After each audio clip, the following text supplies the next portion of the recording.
Ako si Kamaestro. Ibabahagi ko sa inyo ang isang kwento.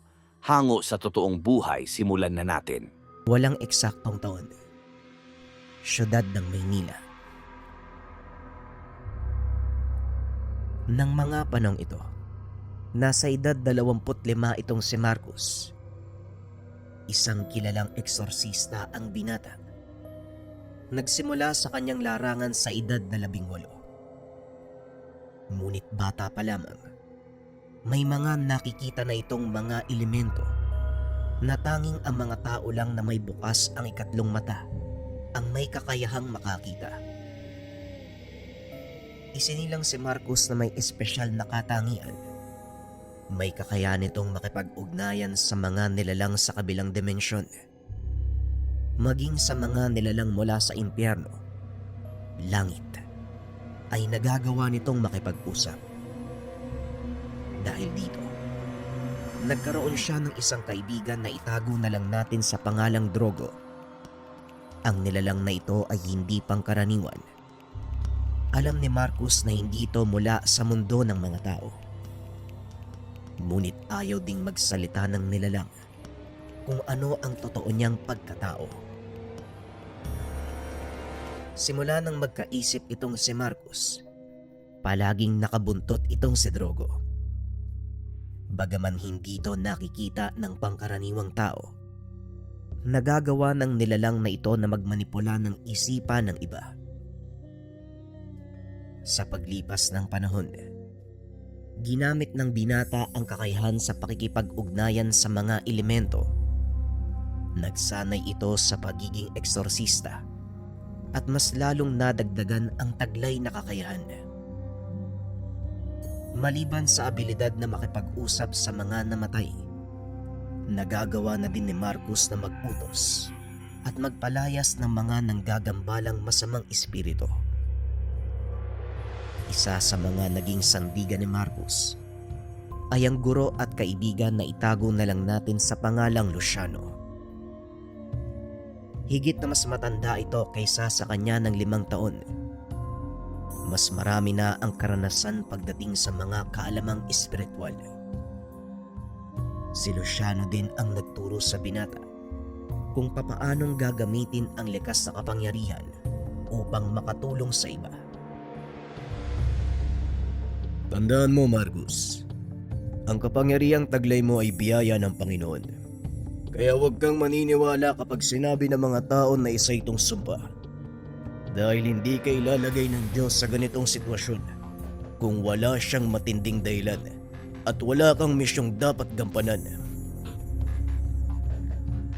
Ito ang mga katagang binibitawan ni Luciano sa binata sa tuwing nagkakaroon ito ng pagdadalawang isip sa kanyang ginagawa. Alam ko na po yun, Manong Luciano. Simula pagkabata, palagi mo nang sinasabi sa akin yan eh. Hanga din ako sa'yo ha. Walang labis, walang kulang. Palagi mong pinapaalala yung mga katagang yan. Nakakabisado ko na nga eh. Tugon ni Marcos. Simula nang maulila sa ina, si Luciano na ang naging sandala ng binata dahil ang ama nito ay abala naman sa kanyang mga gawain bilang manggagamot sa kanilang lugar. Ipinagkatiwala nito ang anak kay Luciano dahil sa hindi nito kayang tutukan ang pagpapalago ng kaalaman ng binata. Ngunit may mga bagay na hindi sinabi sa kanya ang ama, lalo na sa totoong dahilan ng pagkamatay ng ina. Maraming misyon na pagtagumpayan ang binata, lalo na nung ito ay nasa ilalim pa ng pamumuno ng simbahan. Isa sa naging misyon ni Marcos ay ang panggagambala ng mga sundalong demonyo sa mga nag-aaral sa isang malaking universidad sa syudad. Hindi na ito kinaya ng mga pare, kaya kinakailangang ipatawag si Marcos at Luciano. Mukhang masusubukan na naman ang lakas mo dito, Marcos. Basta ang lagi kong sinasabi sa'yo, huwag papairalin ang init ng ulo. Tandaan mong demonyo ang kalaban at hindi sila mag-aaksaya ng panahon. Sa oras na mahanapan kanila ng kainaan, hindi sila magdadalawang isip na pasukin at manipulahin ka. Wika ni Luciano habang nasa biyahe papunta sa kanilang mga pasyente. Sa tingin mo, hindi ko pa alam ang bagay na yun, Manong. Kung demonyo lang din naman ang makakalaban, hindi na ako nag-aalala.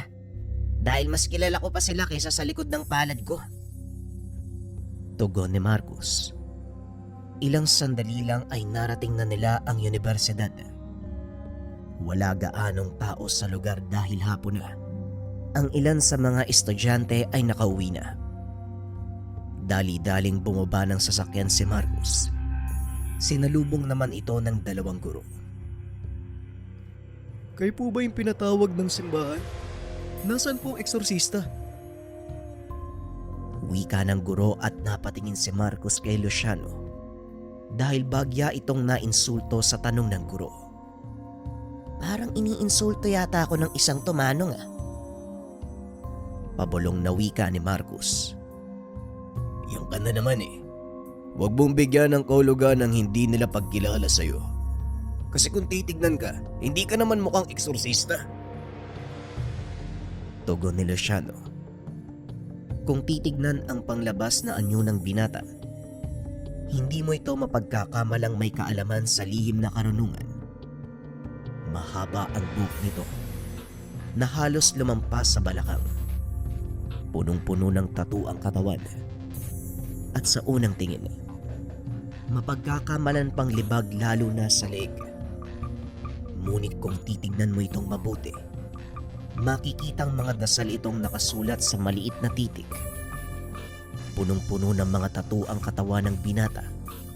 Nakaramihan ay mga orasyong pangproteksyon laban sa mga malalakas na uri ng demonyo. Mga taong mahilig mangusga sa panlabas na anyo. Tanungin mo nga sila, Manong, kung nasaan ang pasyente. Wika ni Marcus.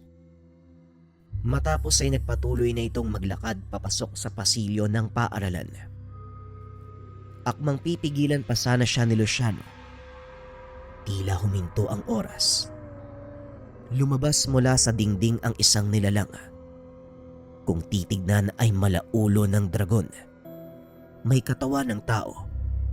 May hawak itong sibat na may dalawang talim. Mukhang mapapalaban ka na naman ng gusto.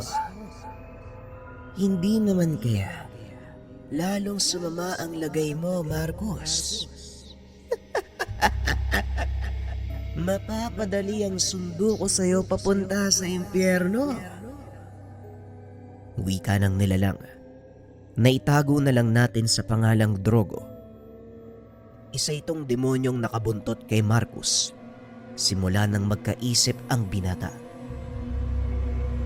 Pwede ba, Drogo? Huwag kang makulit ngayon ha. Mainit ang ulo ko dahil sa guro na yon. Dadagdag ka pa.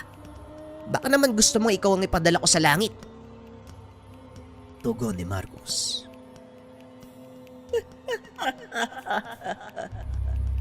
Kahit kailan talaga, hindi ka na mabiro.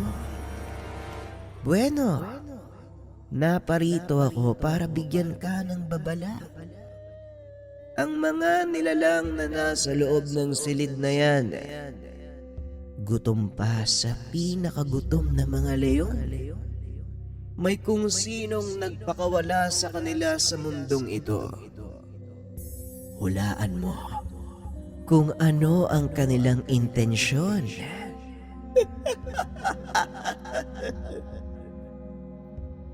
Wika ni Drogo. Tinignan ito ng masama ni Marcus. Nagkiskis ng palito ng posporo sa sungay nito na parang isininde sa sigarilyo. Alam ko na kung sino ang pakay nila dito. Matagal na. Hindi sila titigil hanggat hindi nila ako nakukuha ng sapilitan. Parang ikaw lang din. Tugon ni Marcus. Ibahin mo ko sa kanila. Dahil ako, kaya kong mag-antay hanggang mamatay ka. At doon kita kakalad ka rin papuntang impyerno. Pero sa ngayon, harapin mo muna ang mga sundalong yan bago pa nila lamunin ng husto ang kaluluwa ng mga estudyante. Wika ni Drogo. Aminin man o hindi ni Marcus, malaki ang naitutulong ng demonyong kaibigan nito sa mga misyon na dinadaluhan. Matapos mag-usap ng dalawa, kagad nagbalik sa normal ang lahat. Pumasok si Marcus sa silid. Napatingin sa kanya ang mga sinasapiang estudyante. Mga walang iyang to. Bakit pati mga walang malay na estudyante dinadamay nyo? Wika ni Marcus. Umangil ang mga ito. Isa-isang sumugod papunta sa kanyang kinakatayuan. Napailing na lang si Marcus dahil ilang beses niya nang nakasagupa ang ganitong mga uri ng demonyo. Hindi na bago sa binata ang mga sundalong demonyo. Ito ang kadalasang nakakalaban ni Marcus. Maniwala kayo o hindi, siya din ang dahilan kung bakit nandito ang mga sundalong demonyo. Habang papasagod ang mga sinasaniban, dahan-dahan namang binuksan ni Marcus ang manggas ng kanyang damit. Mapapansin naman sa kanang palad ni Marcus, merong nakaukit na pentagramo. Ibinuka ni Marcus ang palad. Nanlaki ang mga mata ng mga sinasaniban dahil sa takot.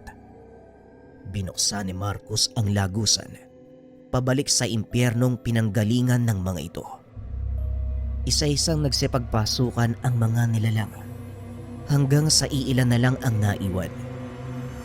Hinawakan ni Marcus ang isa sa leeg at sinandal sa pader.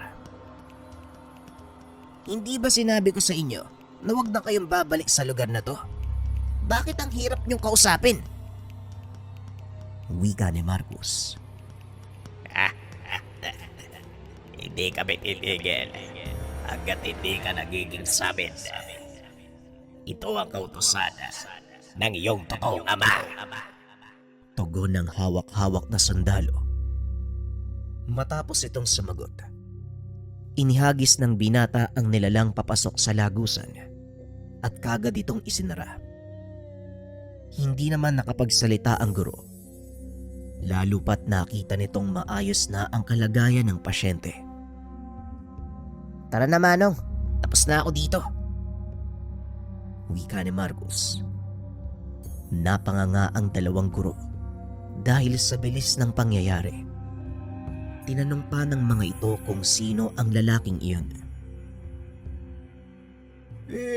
Paano niyang napalayas yung mga masasamang elemento ng ganong kabilis? Tanong ng guro. Simple lang po.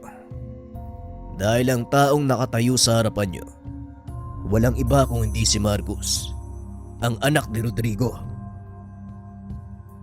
Tugon ni Luciano. Hindi na nakapagsalita ang guro.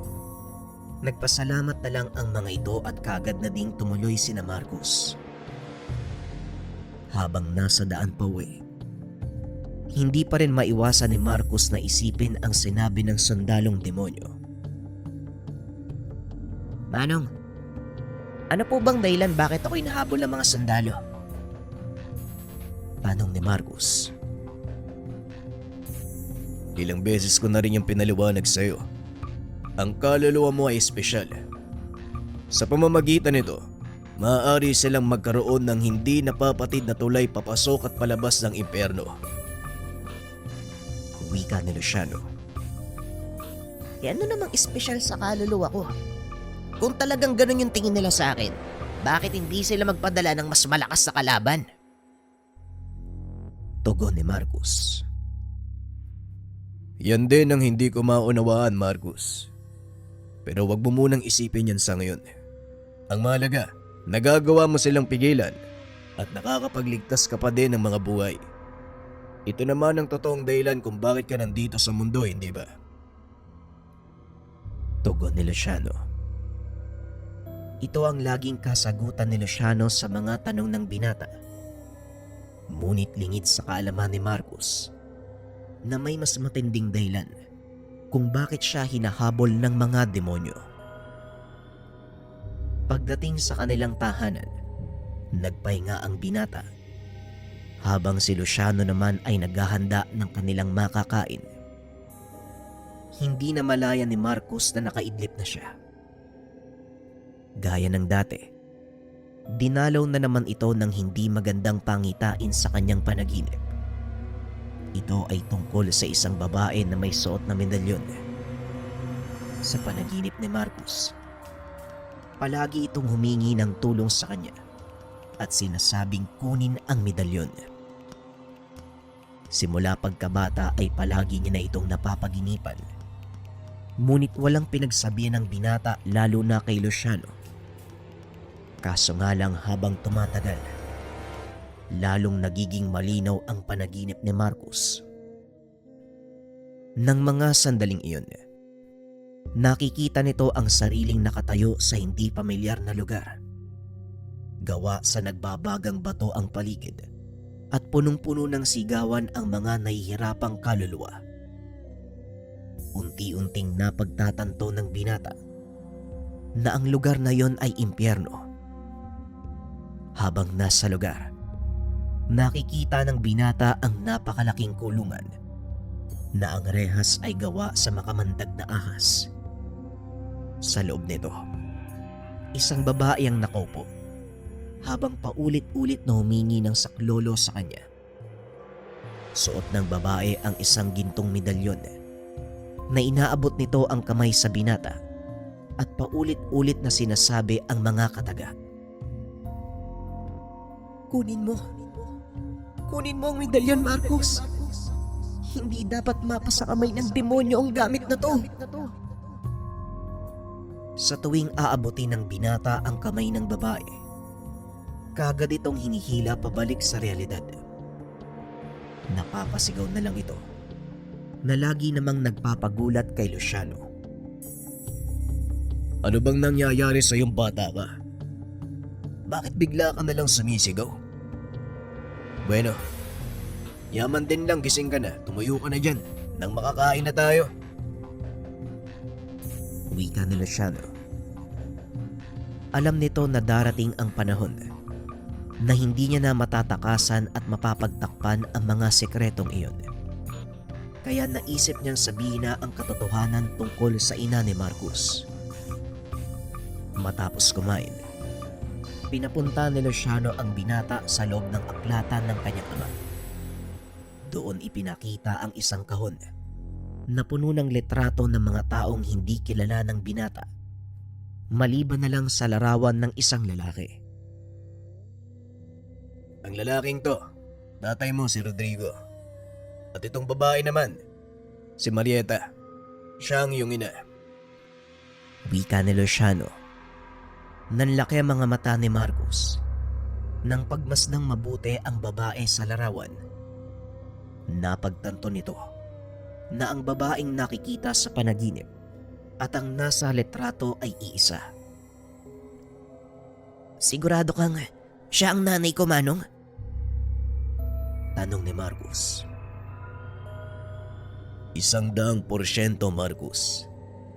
Si Marieta ay kagaya mo. May pambihirang kakayahang makipag-ugnayan sa dalawang mundo. Malakas na manggagamot ang iyong ina. Ngunit dahil sa taglay nitong kakaibang kakayahan, maraming demonyo ang nagabol sa kanya. Tugon ni Luciano. Kung ganon, may gusto akong sabihin sa inyo. Ilang beses ko nang nakita yung babaeng yan sa panaginip ko, Manong. Lagi siyang nagbibigay ng payo sa akin. Ang sabi niya kunin ko daw yung medalyon bago pa mahawakan ng mga kalaban. Wika ni Marcus. Nanlaki ang mga mata ni Luciano sa narinig. Hindi nito akalain na nakikipag-usap sa pamamagitan ng panaginip itong si Marieta. Maliban sa mga katagang yan, ano pa ang sinabi sa'yo ni Marieta? Tanong ni Luciano. Wala naman na, Manong eh. paulit-ulit lang yung panaginip ko. Pero hindi ko maunawaan kung bakit kailangan kong kunin sa kanya yung hawak niyang medalyon. Tugon ni Marcus.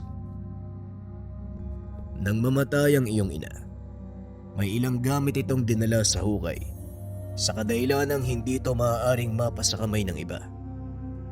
Ang hula ko, yung pinapakuha niyang medalyon nandun sa puntod niya. Wika ni Luciano. Nang mamatay ang ina ni Marcus, pinagawan ito ng selyo ng kanyang ama sa mismong likod ng kanilang tahanan sa probinsya. Hindi ko na nadadalaw ang puntod ni nanay simula nang lumipat tayo dito sa Maynila.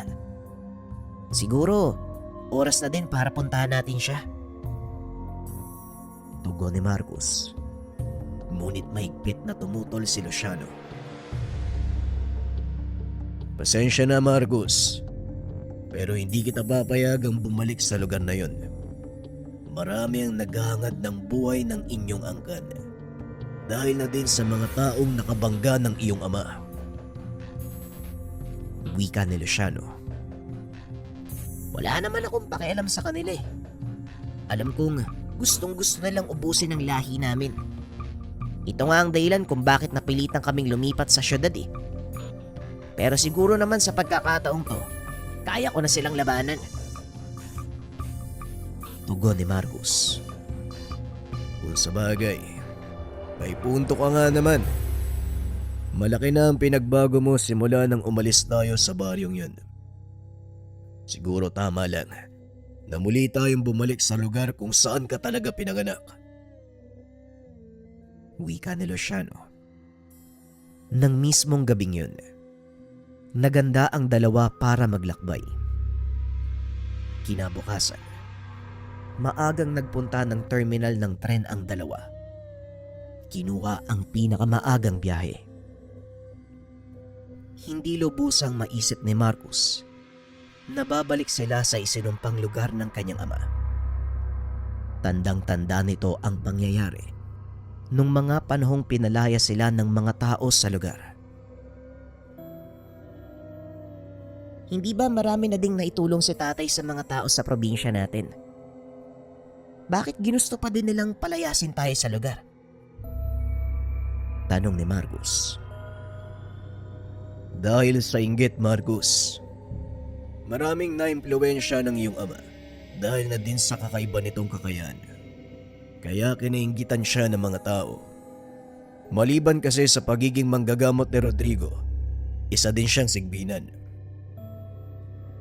Tugon ni Luciano. Alam nito ang katangiang taglay ng isang sigbinan. Ito ang dahilan kung bakit mas nakakaangat sa buhay sina Marcus.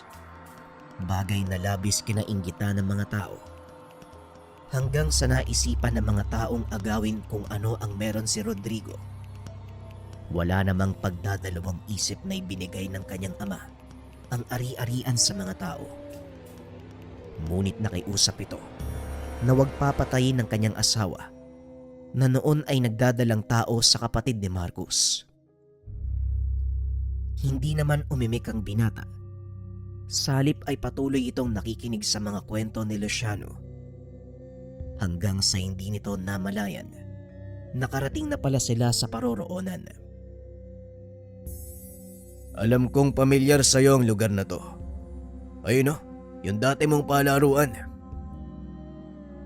Wika ni Luciano habang itinuturo ang palaruan sa gilid ng napakalaking mansyon. Punong-puno din ng malalaking baging ang paligid, ngunit buo pa rin ang iniwan na tahanan. Ilang sandali pa ay lumabas ang isang matanda. Biglang napangiti si Marcus dahil ang taong iyon, walang iba kung hindi ang kanilang katiwala na si Mang Ben. Maligayang pagbabalik sa inyong mansyon. Mabuti naman at naisipan niyong bumalik. Matagal na ding nangungulila sa inyong tahanang ito. Wika ni Mang Ben. Magandang hapon po, Mang Ben. Masaya po ako't nandito pa din kayo. Tugon ni Luciano. Isinumpa ko kay Amang Rodrigo na hindi ko iiwan ang tahanang ito. Kahit ano pa ang mangyari. Kaya ito, buong buo pa din. Lalo na ang mosileo ng iyong ina, Marcos. Muling wika ni Manong Ben. Kaagad namang pumasok ang mga ito sa tahanan. Namangha si Marcos dahil wala pa rin ipinagbago ang loob ng bahay. Ganon pa rin simula ng iwan nila. Matagal na panahon na din ang nakalipas Simula nang huli akong tumungtong sa aming sala. Medyo nakakapanibago pero masasanay din siguro ako. Wika ni Marcos. Tama ba ang narinig ko? Dito kayo ulit titira? Tanong ni Mang Ben. Hindi, Manong. May kailangan lang kaming ayusin. Siguro babalik din kami sa syudad pagkatapos nito. Pero sa ngayon, kailangan ko munang puntahan ang puntod ni Nanay. Tugon ni Marcos. Naisip naman ni Luciano na sabihin ang totoo nilang pakay sa pagpunta. Alam mo naman ang reputasyon ng pamilyang ito, Manong Ben. Kaya hindi ko na din ipapaliwanag pa sa iyo ang lahat. Naparito kami dahil sa isang pangitain. At para malaman ang ibig sabihin nun, kailangan namin hukayin ang libingan ni Marieta. Wika ni Luciano. Nanlaki ang mga mata ni Mang Ben nang marinig ang sinabi nito. Hukay niyong punto din, Senyora Marieta. Ano ba ito ng iyong ama, Marcos?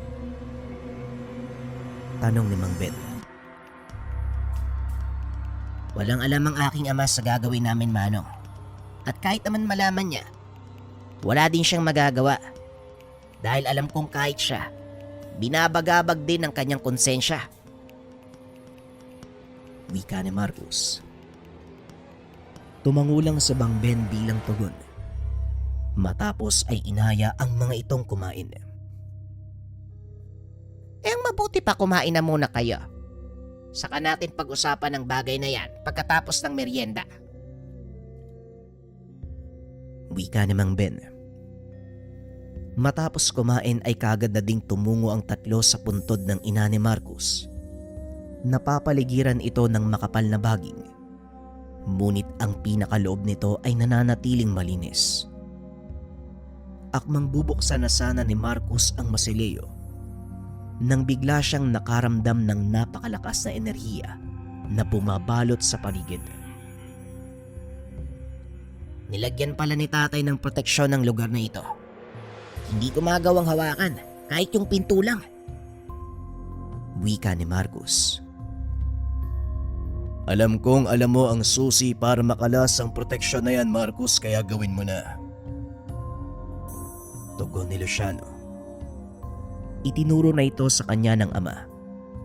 Noon pa man, kung sakaling kailangan nilang buksan ang mausoleo at dumating na nga ang pagkakataon.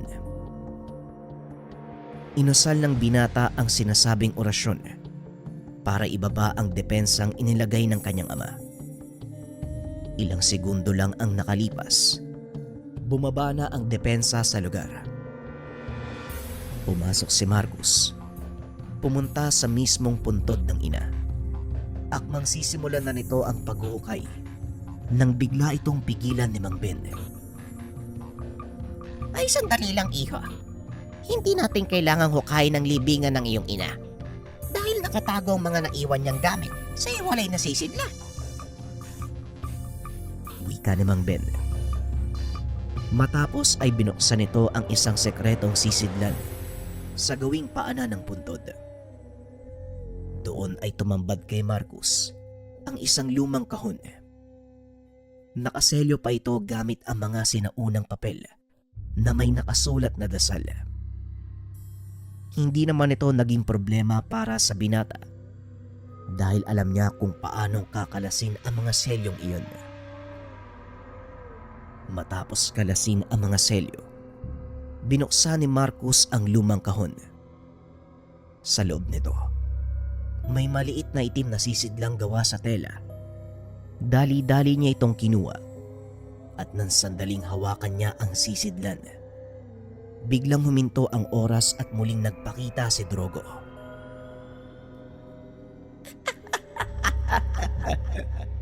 Sa wakas, hawak mo na ang medalyon ng iyong ama. Ngayon mas may dahilan na ako para manatili sa tabi mo.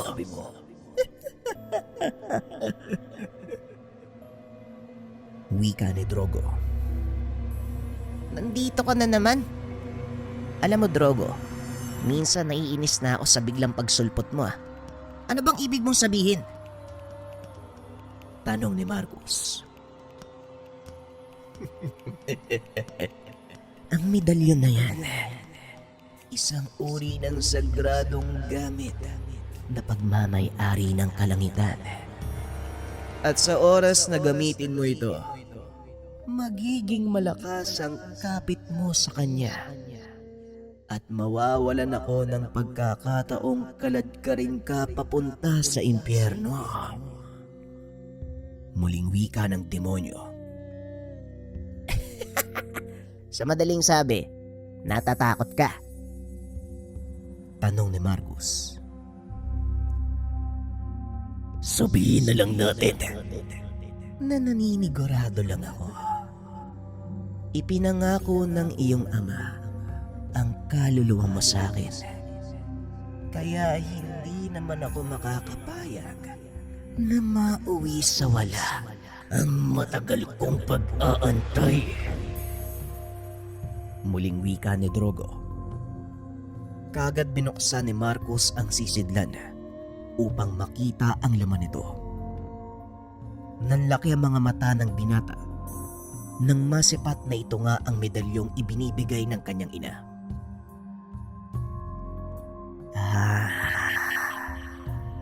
Ang medalyon ng 7 arkanghel. Kamangha-mangha ang kapangyarihang taglay ng isang yan. Ngunit ang tanong, kaya ka bang protektahan ng medalyon na yan pagdating ng oras? Wika ni Drogo. Matapos ay bigla na lang itong naglaho. Kagad namang bumalik sa dati ang lahat. Nagulat sila Luciano at Mang Ben dahil hawak-hawak na ni Marcus ang medalyon. Mabaging langit, ito nga ang medalyong pagmamay-ari ng iyong ina. Ang buong akala ko, itinapon na ito ni Rodrigo. Wika ni Luciano. Hindi niya ito maaaring itapon. Dahil malaki ang papel na gagampanan nito sa magiging misyon ni Marcos. Naitabi ko ang mga libretang naglalaman ng dasal ng medalyon na yan. At kung gusto ba, ibibigay ko sa iyo, iha. Tugon ni Mang Ben. Mukhang kakailanganin ko nga po ang mga dasal para lubusang maunawaan ang taglay na kapangyarihan ng medalyong to. Wika ni Marcus. Matapos kunin ang pakay, nilinis ng 3 ang puntod ni Marieta. Kagad na ding umalis sa lugar. Nagbalik ang mga ito sa mansyon at doon ibinigay ni Mang Ben ang mga libretang naglalaman ng mga dasal.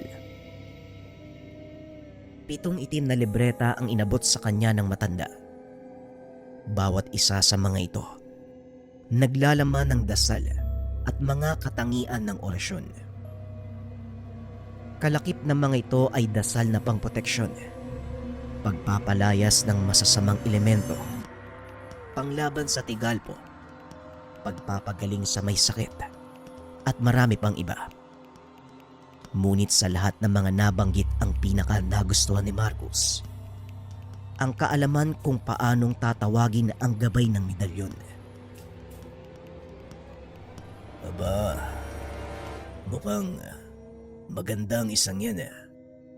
Ngunit nangangailangan ng espesyal na pagsasanay para mabuksan mo ang 5 susi at matawag ang gabay ng medalyon. Ano sa palagay mo? Kakayanin mo ba, Marcus? Tanong ni Luciano.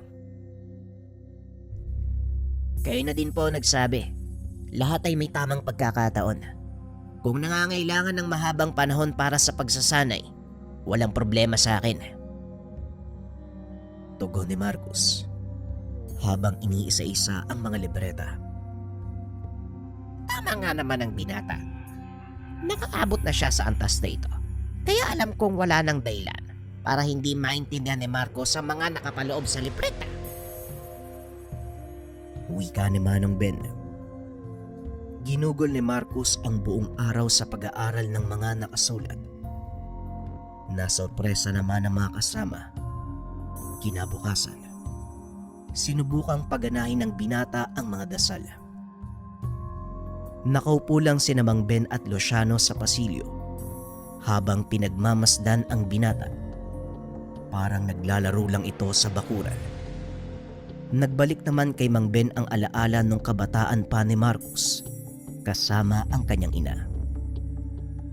Matapos ang pagsasanay ng binata, nagpa siya itong mag-ikot sa kanilang bayan. Binalaan ni Mang Ben ang binata, ngunit hindi ito nakinig. Hayaan mo siya, Mang Ben. Isa pa, nandito naman ako. Hindi ko papabayaan ang batang yan. Wika ni Luciano. Nag-aalala ko dahil hindi ko alam kung tatanggapin siya ng mga tao o pagtatabuyan gaya ng ginawa nila kay Rodrigo. Wika ni Mang Ben. Ako nang bahala, Mang Ben. Kilala niyo naman ako eh. Kailan ko ba pinabayaan si Marcus? Matapos makipag-usap, kagad nang umalis ang dalawa. Habang naglalakad sa lansangan, napansin ni Marcus na tila walang pakialam ang mga tao sa kanila. Ayos himala. Walang pake ang mga tao sa atin, Manong. Tanong ni Marcus. Matagal na panahon tayong nawala sa lugar na ito, Marcus. Kaya asahan mo, limot na ang itsura natin. Tugon ni Luciano. Nagpatuloy sa pamamasyal ang mga ito. Hanggang sa madako sila sa plaza, kung saan madalas naglalaro si Marcus nung kabataan. Naupo ang binata sa paanan ng isa sa mga padulasan. Inalala ang magagandang alaala. Napansin naman ni Luciano na nakatulala ang binata, kaya nilapitan niya ito. Ang layo ng tingin mo ah. Bakit? Anong nangyari? Tanong ni Luciano. Kagad nagbalik sa wisyo ang binata. Wala naman. Marami lang po akong naalala. Tara, Manong. Maghanap tayo ng maiinuman. Tugon ni Marcus. Naglakad na ang dalawa hanggang sa marating nila ang isang maliit na tindahan. Ito yung pwesto kung saan palaging dinadala ni Mang Rodrigo ang binata. Naalala mo ba ang lugar na ito, Marcus? Ito yung lugar na palaging pinupuntahan ng tatay mo. Madalas kanyang sinasama dito. Wika ni Luciano. Oo, Manong. Tandang-tanda ko pa ang lahat. Pati yung nakipag-away kayo ni tatay sa mga dayo. Tugon ni Marcus. Naupo ang dalawa at nag-inuman. Sa kalagitnaan ng kanilang pag-uusap, may mga kalalakihang lumapit upang makisindi. Maaari bang makisindi? Napalingon si Marcus. Inabot ang hawak nitong sigarilyo. Anong tingin mo sa akin? Manggagapas ng palay. Naabutan ng baga ng sigarilyo. Hindi mo ba ako kilala? Tumayo ka. Sindihan mo yung sigarilyo ko. Gamit ang posporo. Biglang nagpantig ang tenga ng binata nang marinig ang sinabi nito. Sinubukan naman ni Luciano na pakalmahin ang sitwasyon. Ngunit itinulak ito paupo ng isa pa sa mga kalalakihan. Ikaw naman, huwag kang mangingialam. Bibigyan lang namin ng leksyon tong bastos na to. Hindi niya yata kilala si Emong. Tumawa ng malakas si Luciano habang hawak ang kanyang inumin. Bibigyan ng leksyon ng taong to. Sigurado ka ba? Tanong ni Luciano. Ibinaling naman ng lalaki ang atensyon sa kanya at kwinelyuhan. Anong nakakatawa sa sinabi ko? Mukhang naghahanap ka ng sakit na katawan ah. Wika ng lalaki. Sa pagkakataong ito, si Marcos na ang nagsalita. Emong ang pangalan mo, di ba? Alam mo, nananahimik kami bago ka dumating eh. Ganito na lang ang gawin natin. Bitawan mo yung kasama ko. Alis na kami sa lugar na to. Tugon ni Marcos. Ngunit pinagtawanan ito ni Emong. Komedyante? Sino ka naman para pagutusan kami? Siguradong mga dayo kayo dito. Kaya hindi nyo alam kung sino ako. Wika ni Emong. Siguro nga. Dayo na kami sa lugar na to. Dahil matagal na akong hindi nakakabalik eh. Kaya pakiusap. Ibaba mo na ang kasama ko nang makalis na kami dito. Muling wika ni Marcos. Patuloy lang sa paghatak ng kwelyo ni Luciano ang isa sa mga kalalakihan. Paano kung ayaw ko? Alam mo, nasa modo ko ngayon ng panggugulpe. Ano kaya kung gulpiin ko kayong dalawa? Muling wika ni Emong. Inilapag ni Marcos ang hawak na inumin at tumayo. Akmang susuntukin siya ng isa sa mga kasama nito.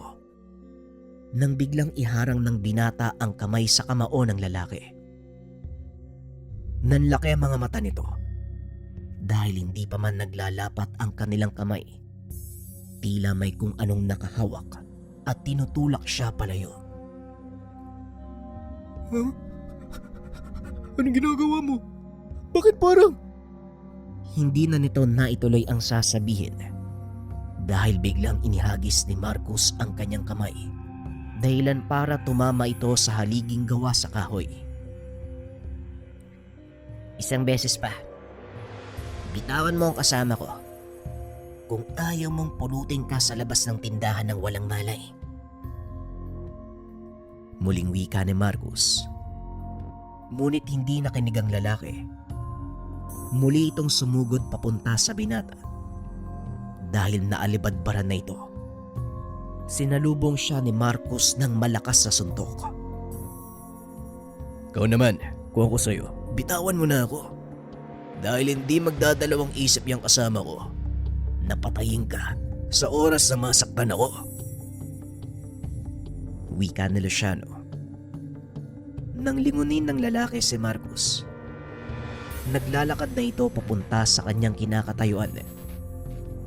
Kagad binitawan ni Emong si Luciano upang salubungin ang binata. Walang iya ka. Sino ka sa palagay mo? Ako si... Hindi na naituloy ni Emong ang sasabihin. Dinuktungan ito ni Marcos. Oo na, alam ko ikaw si Emong. Kanina ka pa nagpapakilala eh. Wika ng binata. Akmang susuntukin na sana ni Emong si Marcos nang biglang dumating ang isa pang lalaki. Hoy Emong, tumigil ka na! Hindi mo ba kilala mga taong yan? Wika nito. Napalingon naman si Luciano sa nagsasalita. Nanlaki ang mga mata nang makilala kung sino ito. Tatang Husto, ikaw nga! Wika ni Luciano. Oo, Luciano, ako nga. Hindi ko akalaing dito pa tayo magkikita. Emong, tumigil ka na kung ayaw mong mapahamak. Hindi mo ba kilala mga taong to? Ang binatang kinalaman mo, walang iba kundi si Marcos. At ang isa naman ito, si Luciano. Wika ng lalaki na nagngangalang Tatang Husto.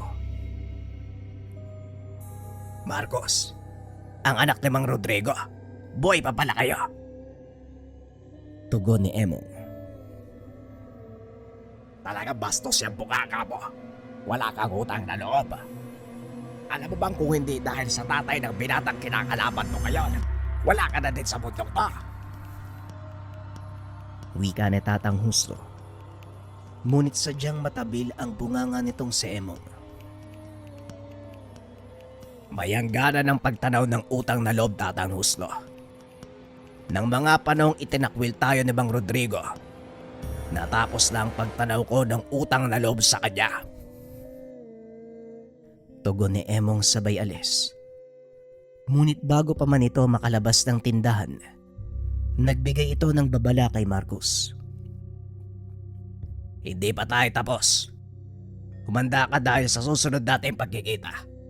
Hindi ka na swerte. Wika nito. Tinawanan lang ito ni Marcos. Baka nga ikaw pa yung minalas kanina kung di dumating tong si Tatang Husto eh. Sige na, umalis ka na. At huwag kang mag-alala. Pag nakita ulit tayo, may pasalubong ka sa akin. Wika ni Marcos. Pasensya na kayo, Luciano at Marcos. Ay tara na, sumama kayo sa akin. May mga bagay tayong dapat pag-usapan. May mga bagay na binili ng iyong ama bago siya umalis. Wika ni Tatang Husto. Naglakad ang mga ito papunta sa gawing dulo ng baryo. At doon nakita ni Marcos ang isang lumang bahay. Pamilyar sa kanya ang lugar na yun. Nakumpirma nito ang hinala nang makita ang ilan sa mga taong nakatira sa lugar. Ito yung lugar kung saan ako sinanay ni tatay. Kung hindi ako nagkakamali, sa bandang ibaba ng burol na yun, may magandang batis kung saan ako naliligo sa tuwing matatapos yung pagsasanay. Wika ni Marcos. Natawa naman si Tatang Husto dahil naalala ng binata ang lugar na yun. Tama ka nga, Marcos. Ito nga ang lugar na sinasabi mo. Matagal na panahon na din hindi ka nakapunta dito. Marami nang nagbago. At ang dami mong kasabayan, karamihan sa kanila ay naging batikan ng manggagamot. Kaso nga lang, may ilang hindi pinalad. Tuluyang nilamon ng madilim na nakaraan. Pagpapaliwanag ni Tatang Husto. Matapos ang pagbabalik tanaw, sinimula ng mga ito ang pag-uusap. Ayon kay Tatang Husto, may mga iniwang kasulatan si Mang Rodrigo. Ang bili nito, kung sakaling bumalik si Marcos sa lugar ay ibigay. Marahang binasa ng binata ang mga kasulatan. Napagtanto na ang laman ng mga kasulatan, isang mahabang babala sa krisis na paparating. Nakita na ito ng iyong ama bago pa man maganap. At yun ay sa tulong ng iyong ina, si Marieta. Ito din ang naging dahilan kung bakit namatay ang iyong ina, Marcos. Wika ni Tatang Husto. Walang nabanggit tungkol sa makakalaban namin dito. Anong ibig sabihin ni tatay na paparating na krisis? Tanong ni Marcos. Ipanaliwanag naman ni Tatang Husto ang sinabi sa kasulatan. Umatras ng ilang taon ng matanda para lubusang maunawaan ni Marcos ang pangyayari. Nang mga panong ito, kasagsagan ng panggagamot ni Mang Rodrigo, napakaraming tao ang lumalapit sa kanya mula sa iba't ibang panig ng bayan. Isa sa mga naging pasyente nito ay ang babaeng sinasabing biktima ng panggagayuma. Ayon sa mga kaanak, nawawala ito sa sarili sa oras na sumapit ang kabilugan ng buwan. Kaya nagduda si Mang Rodrigo ng mga sandaling iyon. Sinuri nito ng mabuti ang dalaga. Napag-alaman na hindi gayuma ang sanhi ng pagkakasakit nito, kundi isang bigkis sa kaluluwa.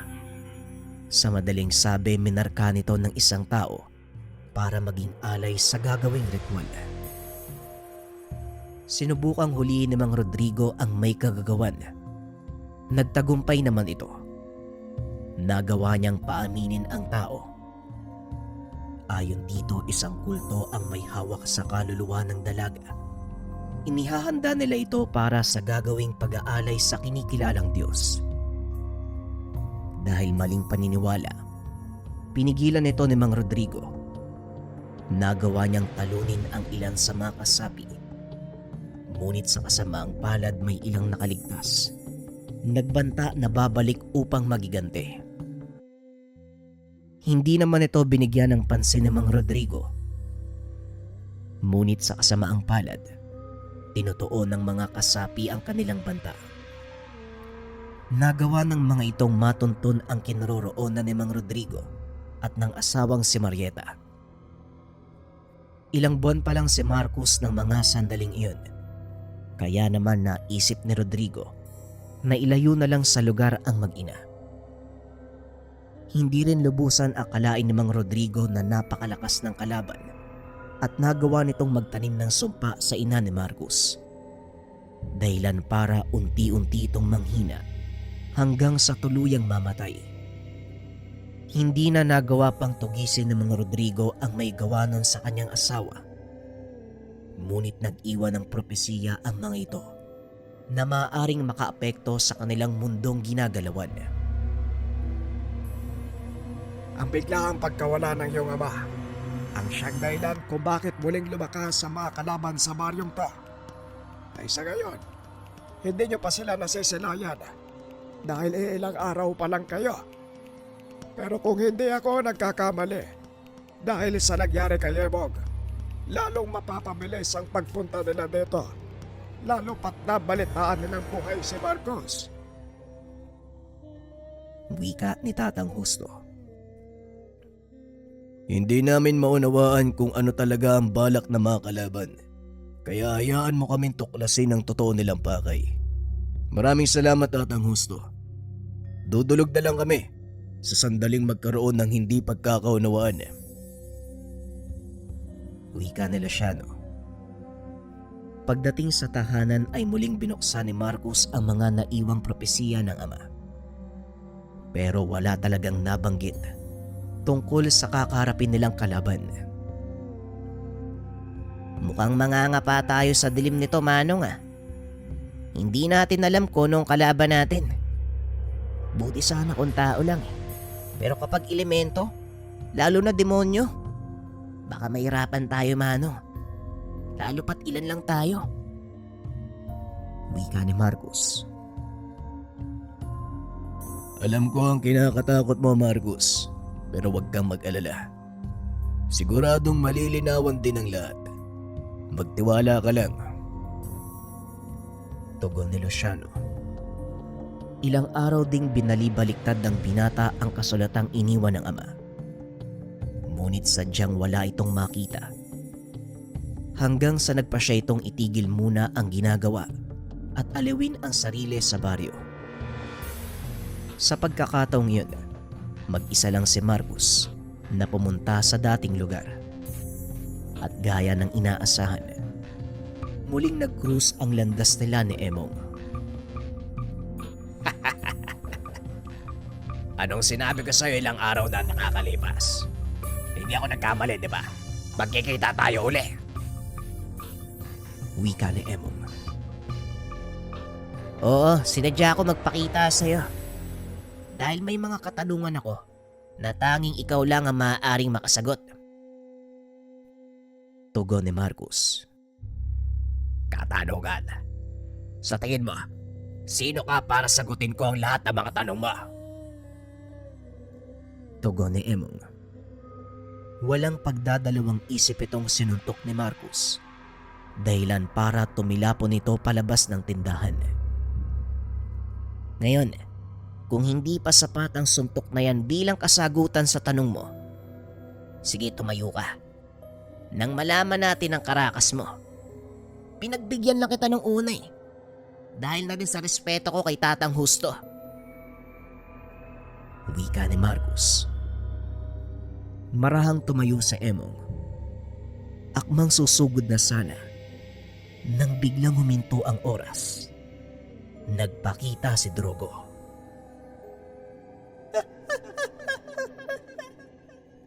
Mukhang nagkakasiyahan kayo. Maaari ba akong sumali? Tanong ng demonyo. Sige, kung talagang gusto mong makisali, ayan, ikaw nang bahala sa kanya. Pero huwag mong papatayin ha. May kailangan pa akong malaman mula sa kanya eh. Tugon ni Marcos. Kagad namang nilapitan ni Drogo si Emong at hinawakan sa ulo. Huwag kang mag-alala. Wala na siyang kakayahang makipaglaban. Ang taong hinahanap mo, nasa gawing yon ng kabayanan. Wika ni Drogo. Kagad itong naglaho. Hindi ko na kailangan palang magpakahirap para pigain yung utak mong walang laman, Emong. Wika ni Marcos. Kagad na itong bumalik sa kanilang tahanan. Kinausap nito si Mang Ben, pati na rin si Luciano tungkol sa mga nalamang impormasyon. Isang satanistang grupo makakalaban natin dito. Kaya naman pala ang lakas ng loob ng mga kalalakihang nakabangga natin sa bayan. Nasa ilalim pala sila ng kapangyarihan ng malakas na kulto. Wika ni Luciano. Hindi nakakapagtaka ang pangyayaring ito. Simula nang mawala ang iyong ama Marcos, naghari-harian na sa lugar na to ang mga kagaya ni Emong na walang sinasantong Diyos. Wika ni Mang Ben. Mukhang may kabuluhan din pala ang pagpunta natin dito, Manong. Kaya ihanda nyo na ang lahat. Dahil anumang oras, maaari natin silang makabangga. Tugon ni Marcos. Minabuti ng mga itong manatili sa kanilang tahanan para makaiwas sa kaguluhan. Lalo pat kumakalat na ang balita na bumalik sa bayan si Marcos. Makalipas ang ilang araw, naging kalmado naman ang lahat. Walang sino man mula sa panig nila Emong ang nagtangkang manggulo. Ngunit sa hindi inaasahang pagkakataon, isang nilalang ang nagtangkang sumalakay sa kanila. Tahimik na nagpapahinga ang grupo nang biglang kumalabog ang bubong. Nung una ay binaliwala ito sa pag-aakalang mga naglalarong hayop lang. Ngunit kalaunan, lalong lumakas ang pagkalabog na may kasamang kalmot at mahinang angil na tila nagmumula sa gutom na hayop. Marahang tumayo ang binata. Lumabas ng bakuran para tignan kung ano ito. Nanlaki ang mga mata ni Marcos nang makita ang isang nilalang na may malabay na pakpak. Nakapatong ito sa bubong ng tahanan habang nakatitig ng masama kina Marcos. Marcos, pwede bang ako na ang humarap sa nilalang na yan? Wika ni Luciano. Muli namang pumasok ng tahanan si Mang Ben at Marcos habang pinapanood ang pakikipaglaban ni Luciano sa isang aswang. Ang buong akala ko, demonyo lang yung makakaharap natin sa pag-uwi dito. Pero bakit merong aswang? Tanong ni Marcos. Kagaya ng mga kulto, lumaganap din ang mga aswang simula nang mawala si Manong Rodrigo dito sa baryo. Kahit ng mga dating nagtatagong mambabara, hindi na din natatakot lumantad na parang wala silang kinakatakutan.